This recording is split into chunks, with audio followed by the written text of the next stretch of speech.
Ito na pong aming ulam ngayon. Guys, yan bang gising, kakain na lang. Wala pa namin yung Hi guys, for today's video magluluto ko ngayon ng aming ulam guys. Ito ang makambak, wala yung gulay, kalabasa, sitaw, at saka itong hindi na po sitaw.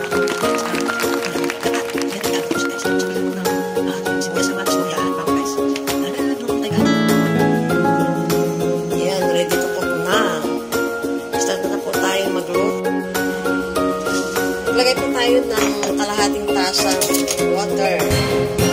Yan, ganito lang po siya kadami guys. Yung unang gata po yan.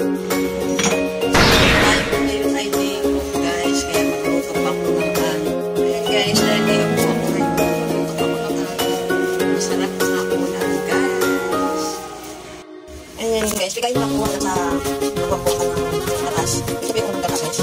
So parang ang gatahin po yung gawin mo pansala ng pagluto.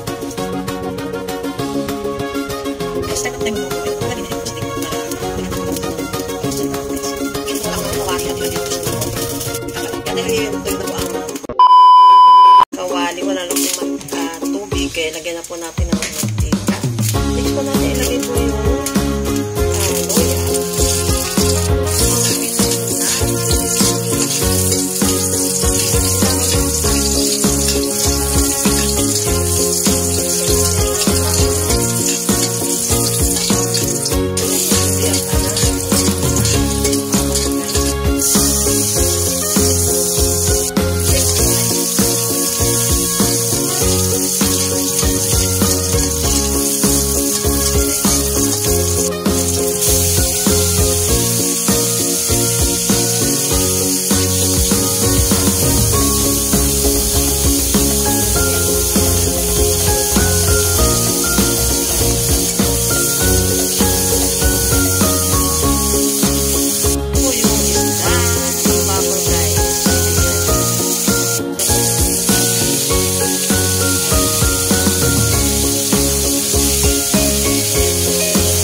po yung pangalawang gata guys.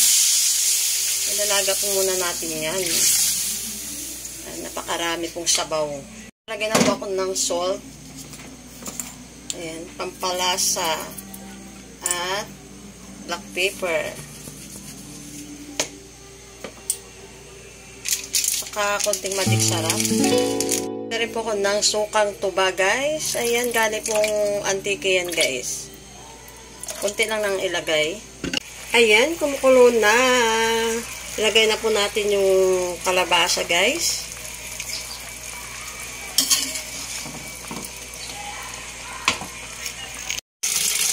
Ayan, tuga. Ilagay ko na po yung kalabasa.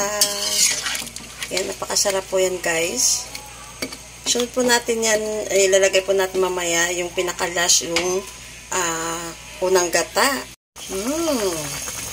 Ayan guys, mapapaparami na naman ang aking kain ngayon guys. Ayan, dahil masarap po ang aming ulam. Next po natin ay yung sitaw. Nakalimutan pong bumili ang aking anak ng malunggay. Maganda po sana ito pag may malunggay guys. Lagay ko na po yung siling green. Natin yung apoy. Tapos, hinaan rin natin guys. Guys, ako po talaga mahilig po talaga kumain ng gulay. At gulay na po, sapat na po sa akin kasi sanay po akong probinsya. Sanay po akong kasi siyempre kami dati po sa probinsya. Kahit wala po kaming ulam, basta po may gulay, sapat na po sa amin yan guys. Ang mahirap po ngayon yung mga kabataan. Yung hindi po sila marunong magpahalaga ng mga kanilang kinakain, lalo na po yung gulay. Ayaw po nila kumain ng gulay. Lalo po yung isa kong anak, ayaw po niya kumain. Ayan, yung panganay ko naman guys, dati po hindi po siya kumakain ng gulay, pero nasanay naman po siya kumain. Ayan guys. Ayan, malapit na po maluto yan. Tikman po natin guys, kung okay na po ang kanyang lasa. Okay na po siya, lalagyan na lang po natin yung panghuling gata. Ito po yung panghuling gata guys. Ayan. Masarap po aming ulam guys. Ayan. Ako po ay hindi po perfect magluto, pero masarap po magluto guys. Ayan. Kailangan po natin matuto magluto. Kasi kiluto lang po ito. Kasi ako sanay po akong sa mahirap na buhay. Ayan. Luto na po yan guys. Hintayin na lang po natin na kunting lumambot po yung kalabasa. Saka sitaw.